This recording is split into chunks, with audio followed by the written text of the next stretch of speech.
Welcome back, ladies and gentlemen. Anyway, today we're going to be talking about nibs and is there such thing as a bad nib? Short answer is yes. Nib quality control varies between brands and everything, and you'll hear people talk about speedball nibs or hunt nibs and their QC isn't what they used to be, or that you'll get bad nibs from time to time. So basically what we've got here is some nibs that I'm going to show you. And I just want to break down some statistics real quick. So before shooting this video, I had a box of 36 Hunt 102 nibs. I have another box of 12, I think, that I haven't gone through yet. But out of that box of 36, I had 16 nibs that were good.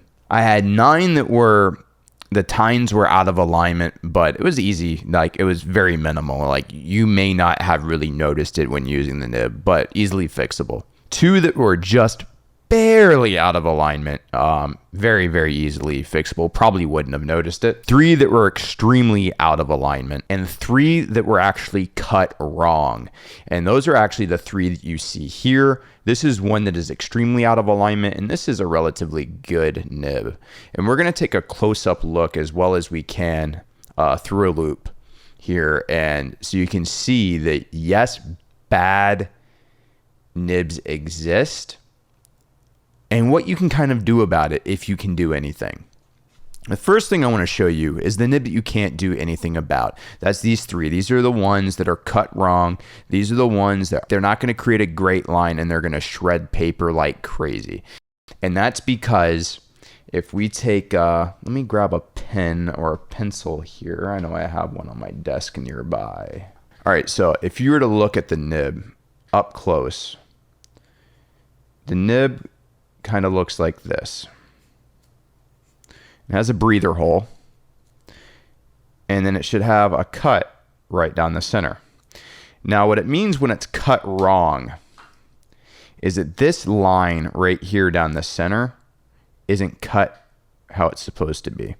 It could be cut, in some examples, it could be cut like this, or it could be cut across.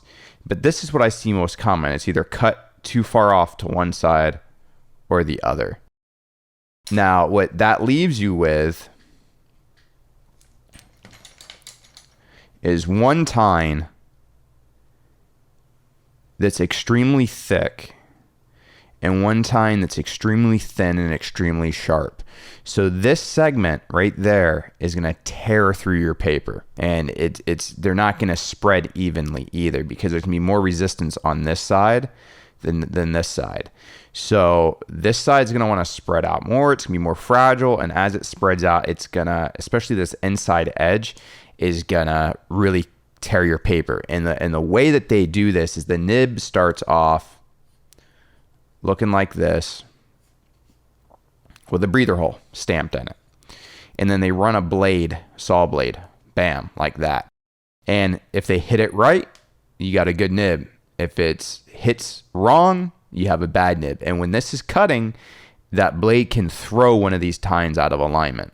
Now, what I've noticed is that the right side here, if you're looking at it from the top, the right side tine is normally tall. So if you look at it from the side profile, you'll see that this tine is slightly lifted like that. And that's really easy to adjust. I have a nib like that right here, and we'll go through that as well. So anyway, let's get to inspecting these. We'll do as best as we can with this setup. Unfortunately, I don't have like a microscope camera or anything like that, so we don't have the ideal situation. So we're going to be using my loupe and placing it to the camera so you can actually see what's going on. So here you can actually see, sorry, this is going to make a lot of people motion sick, that the nib is cut wrong. You can see that shine. That's where the cut is in the nib, and it's cut to the left of the breather hole, resulting in the left side tine being extremely thin and sharp. We have the same thing going on. Here you can see we have the same thing going on. It's cut too far to the left.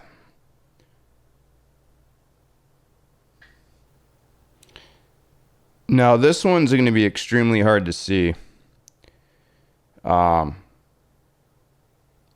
It's cut too far to the left up by the tine, but by the breather hole it's correct. So let me turn on the light here and see if we can kind of catch it. I don't know if you can see that, but the left side tine is a lot sharper than the right side, even though that the cut is centered with the breather hole. So that one's a little bit less obvious. Now let's look at one that's out of alignment. This is going to be pretty obvious from the side profile.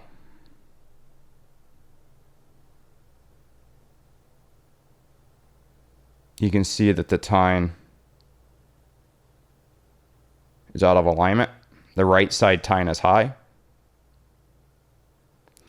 Now to fix that, what you have to do is hold the nib, take your fingernail, and press down on the right side.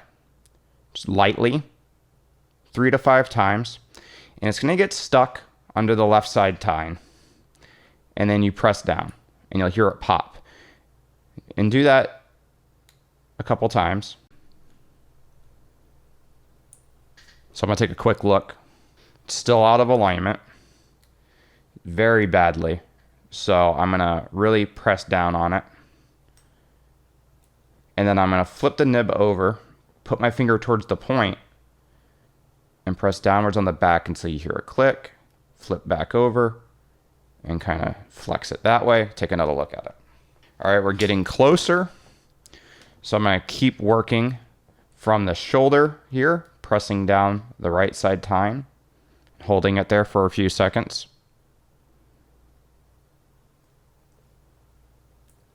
And then flipping it on its back, pressing it down and holding it, flipping it back over. Getting even closer now. I think one more regular nib reset. Holding it like that. Flipping it back over.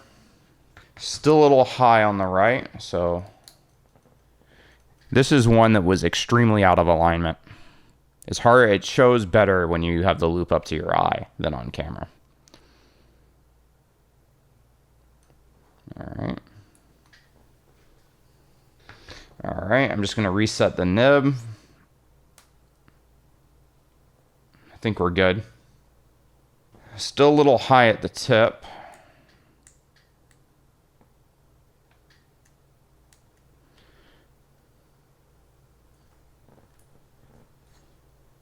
All right, so we're pretty much good. It's in an acceptable range now. So let's turn on our light and we'll inspect it again. As you can see, we're no longer out of alignment. And that's what you should see. This is a good nib. Tines are in alignment. Nothing's cut wrong.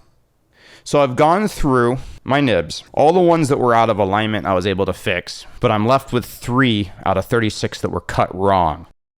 So basically I had 16 nibs that would work correctly out of the box. A bunch more that had to be fixed through the method that you just saw, and 3 that are not usable. And I'm sure that I've had more because I had a lot of paper cutters. And I never inspect them. I just tossed them out. So I have 3 nibs that are completely useless. These will not work. These are going to go in the trash.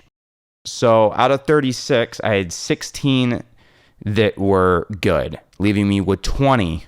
So I had 17 that I was able to fix and 3 that were just trash nibs. And that's the reality of the nib manufacturing process. Now, I'll do a video in the future where I, just out of curiosity, examine 20 zebra mapping nibs.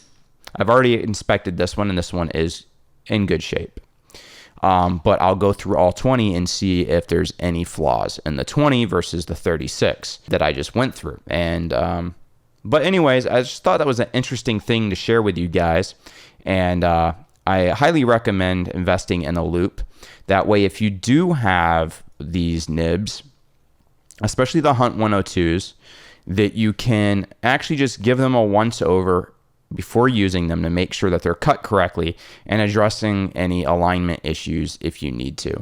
Anyway, guys and gals, I hope you enjoyed today's video. As always, like the video if you liked it, dislike it if you disliked it, leave a comment below on what you'd like to see in the future, and subscribe. Have a great day.